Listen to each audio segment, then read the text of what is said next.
I did something every night that I never told anyone about. Not because it was wrong, but because it felt like the only part of my life that was still real. Every night, after everything else in my day had drained me, I would take my dog out and disappear for a while. And strangely, those were the only moments I actually looked forward to. During the day, my life looked normal from the outside. I had a partner, a home, a routine. Nothing dramatic, nothing obviously broken. But inside that routine, something had quietly died. Conversations had turned into short exchanges. Eye contact became rare. Even when we sat in the same room, it felt like we were living in completely different worlds. There was no fight, no big argument to point at. Just distance. Slow, invisible, and growing. Dinner was usually silent. Sometimes I would try to start a conversation, just to feel something, anything. But it never went far. A few distracted replies, a nod, maybe a half-smile that didn't reach the eyes. Then back to the phone, the TV, or whatever seemed more important than being present. I stopped trying after a while. It's exhausting to keep reaching for someone who doesn't reach back. Coming home stopped feeling like comfort. It felt like entering a space where I existed, but didn't matter. And that's where my dog became everything I didn't have anymore. And no matter what time I walked through the door, he was there. Waiting. Excited. Like my presence meant something. Like I mattered. There was no hesitation, no distraction, no emotional distance. Just pure, immediate recognition. It sounds small, but when you're starved of connection, even that kind of simple loyalty feels overwhelming. At first, the nightly walks were just routine. A responsibility.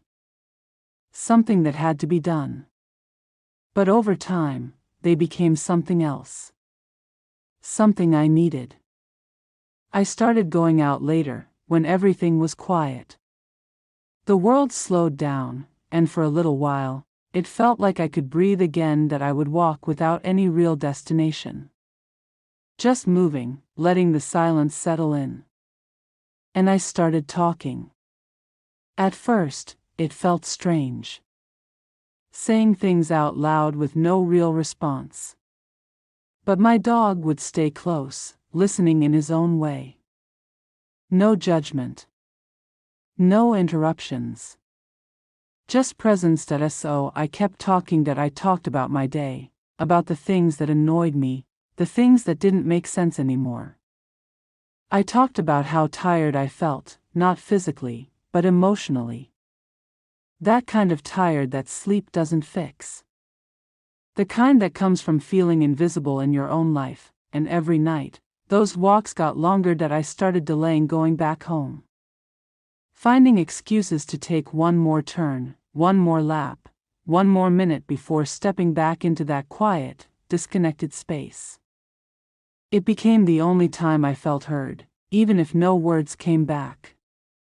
Because somehow, being with my dog felt more real than being with the person I was supposed to share everything with. Days became something to get through. Nights became something to hold on to. Looking back, I think that's when everything started to shift, even if I didn't fully realize it yet. The more comfort I found outside my relationship, the more obvious the emptiness inside it became. Small things started to stand out more. The late nights. The sudden distractions. The way my partner would turn the phone away slightly when I walked into the room. It wasn't obvious enough to confront, but it was enough to feel off. That I told myself I was overthinking. That this is just what long relationships turn into. Quiet. Predictable. Distant in a normal way. But deep down, there was a feeling I couldn't ignore. Something wasn't right. And maybe part of me didn't want to face it yet, because as long as I didn't look too closely, I could still pretend everything was fine. So instead, I held on to my nights every night, the same routine. The same escape. The same quiet conversations that no one else would ever hear. And strangely, those moments felt more honest than anything else in my life that I didn't realize it at the time. But those late walks weren't just a habit. They were a refuge. The only place where I wasn't pretending. The only place where I didn't feel alone, even though technically I was. And the truth is, those quiet nights with my dog, they were the only part of my life that hadn't started to fall apart yet. The nights didn't just stay the same, they started stretching longer, like I was trying to outrun something I couldn't name yet. What began as a simple walk turned into an escape I depended on. I stopped checking the time. I stopped caring how late it got. Out there, nothing demanded anything from me. No forced conversations. No pretending things were okay. Just quiet, and the steady sound of paws beside me that I started talking more than before. Not just about my day, but about things I had buried for a long time. The doubts I didn't want to admit. The feeling that something in my life had shifted, and I didn't know how to fix it. It wasn't loud or dramatic. It was subtle, like something slowly slipping away from my hands while I stood there convincing myself I still had control. At home, the distance grew sharper. It wasn't just silence anymore. It was avoidance. Short answers became no answers. Eye contact turned into quick glances that ended too soon. There was always something more important, calls that had to be taken in another room, messages that needed immediate replies, distractions that conveniently appeared whenever I tried to connect. I noticed the changes in small ways first. A different tone. A new kind of impatience. The way my presence started to feel like an interruption instead of something welcome.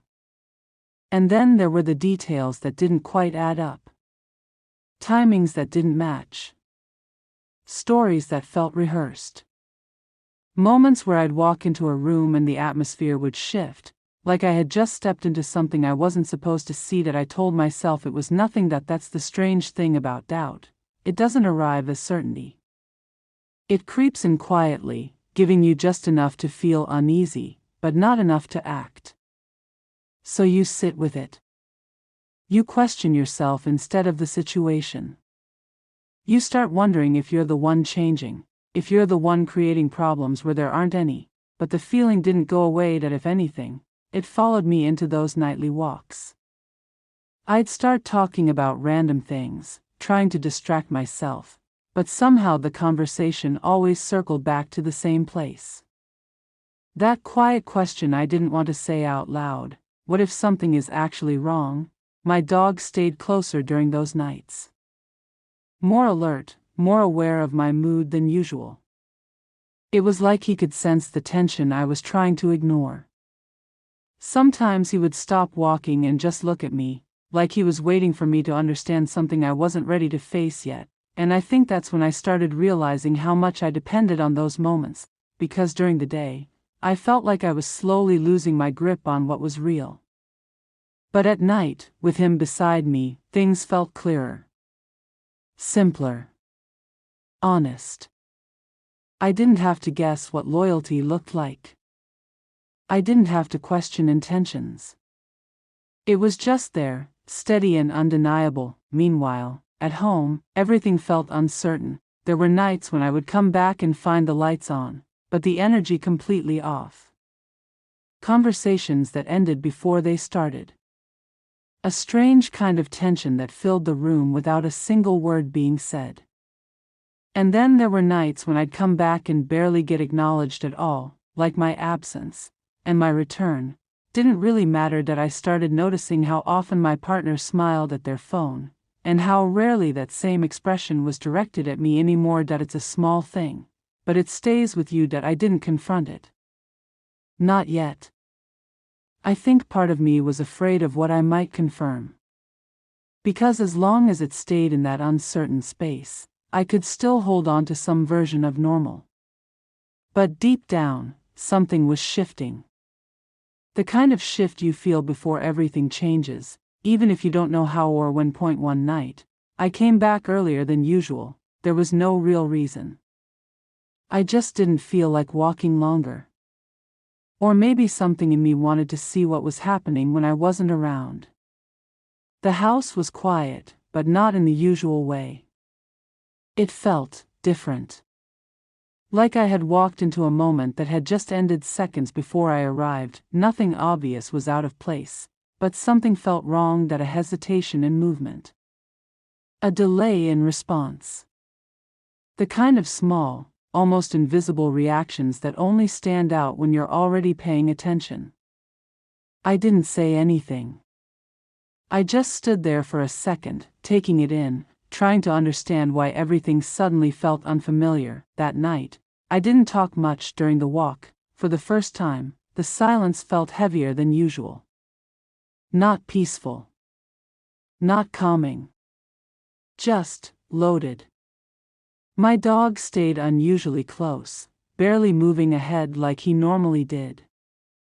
Every time I slowed down, he stopped too, watching me carefully, like he knew something had changed, and maybe it had, because on the way back, something strange happened. That he didn't want to go home. That he slowed down near the entrance, resisting just enough to make me notice. Not pulling away, not refusing completely, but hesitating. Looking up at me, then back at the direction we came from. Like he was unsure. Or maybe, like he understood something I didn't. That I stood there for a moment, confused, then I gently pulled him forward, brushing it off as nothing. But even as I stepped inside, that feeling stayed with me, and for the first time, I couldn't ignore it anymore. Something wasn't right. Something shifted after that, and this time I couldn't ignore it no matter how hard I tried. It wasn't just a feeling anymore. It started showing itself in patterns, in small repeated moments that no longer felt random. That my partner began to feel distant in a way I couldn't explain. She was still there, still talking, still responding, but something in her attention had changed. It was like she was present physically but somewhere else mentally. I'd be speaking, and she'd nod, but her eyes would drift, like she was thinking about something she didn't want to say out loud. At first, I told myself it was normal. Everyone gets tired. Everyone has things on their mind. But then it kept happening. Messages that used to come instantly started arriving late. Calls felt shorter. Conversations lost depth. The warmth that once felt natural now felt forced. Not completely gone, just not the same. At the same time, my brothers started acting differently too. The younger one became overly involved in my life. He'd check in more than usual, asking questions that felt unnecessary. He wanted to know where I was, what I was doing, how things were between me and her. His tone was casual, but there was something underneath it that didn't sit right. The older one went in the opposite direction. He became quieter. More distant. He avoided eye contact sometimes, especially when certain topics came up. The same person who used to speak directly now chose silence more often than words. Individually, none of it was enough to accuse anyone of anything. But together, it created a pattern I couldn't ignore anymore. One evening, I called my partner, and she didn't answer. That wasn't unusual. What was unusual was how long it took her to respond. Hours passed. When she finally called back, her voice sounded normal, but there was a pause before she spoke, like she was preparing what to say. I asked where she had been. She gave a simple answer. It made sense on the surface, but something about it felt rehearsed. Too clean. Too quick. That I didn't push further. I told myself I was imagining things again, but that night, I couldn't sleep. My mind kept replaying everything. The late replies, the distant behavior, the strange energy between my brothers and her. I tried to separate each moment, to find logic in it, but the more I thought, the more it all started connecting in ways I didn't want to believe. Still, I held on to trust, because the alternative was too heavy. Days passed, and the tension inside me kept building. I started noticing how conversations would suddenly stop when I walked into a room. Not dramatically, just a quick shift, like a topic had been cut off mid-sentence. They would continue talking, but about something else. Something safer. Once, I saw my younger brother using his phone, smiling in a way that felt familiar. The kind of smile people don't realize they have when they're talking to someone special. When he noticed me looking, he locked his phone instantly and changed his expression. That I didn't say anything. I just watched. That moment stayed with me longer than it should have. Another time, I mentioned my partner casually during a conversation.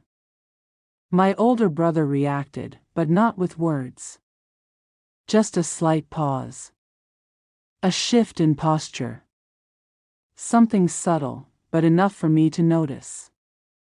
When I looked at him, he avoided my eyes. That's when the doubt stopped being occasional and started becoming constant. That I began questioning everything, even myself. Maybe I was overthinking. Maybe I was creating problems that didn't exist. Maybe stress was getting to me. I tried to convince myself of all of it, but deep down, none of those explanations felt right, because instincts don't lie that easily. That I started paying closer attention, not openly, not in a way anyone could notice. Just small observations. Who reacts to what? Who avoids which topics? Who becomes uncomfortable when certain names come up? And the more I observed, the more uneasy I felt. There were too many coincidences. Too many small things lining up in ways they shouldn't, but I still didn't confront anyone, not yet. That I wasn't ready to hear something I couldn't unhear. I wasn't ready to destroy what could still be nothing more than doubt. So instead, I stayed quiet and let it build inside me. One night, I checked my phone and realized something strange. My last message to her had been delivered, but not read for a long time.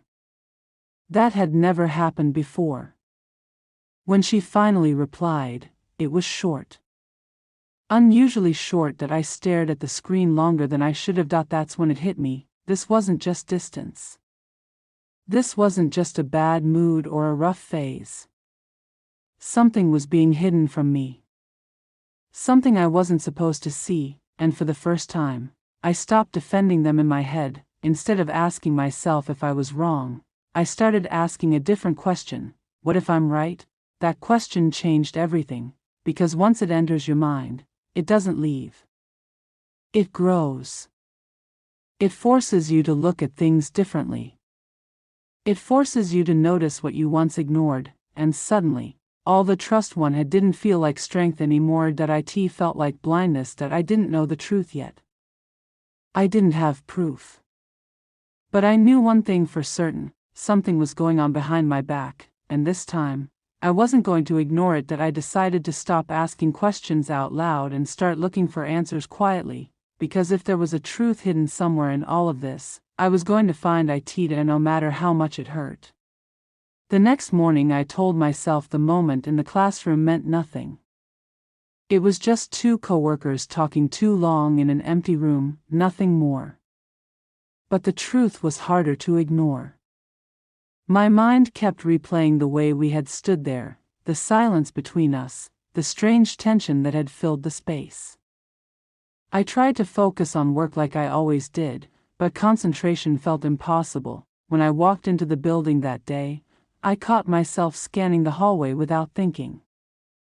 I told myself I wasn't looking for him, but when I finally saw him at the end of the corridor, my heart reacted before my logic could stop it. That he noticed me too. For a brief second we both hesitated, as if neither of us knew how the other would act after the night before.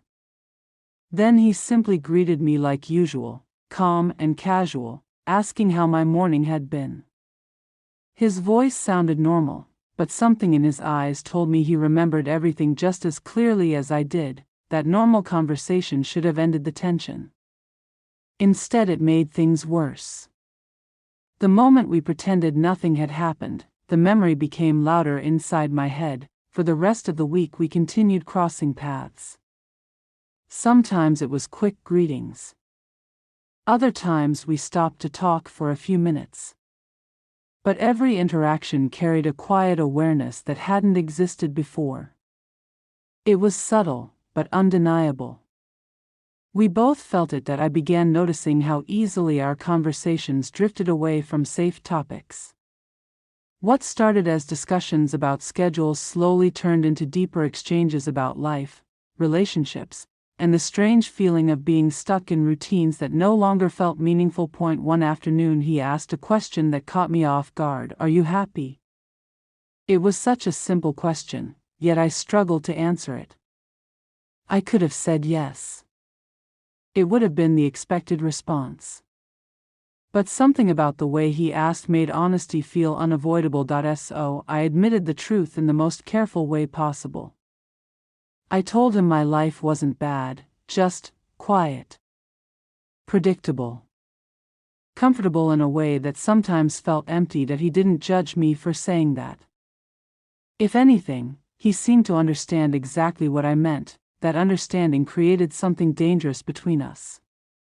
It felt like we were the only two people in the building who could see past the polite surface everyone else accepted. Soon our conversations began lasting longer than they should have. Sometimes we stayed after most people had left the building.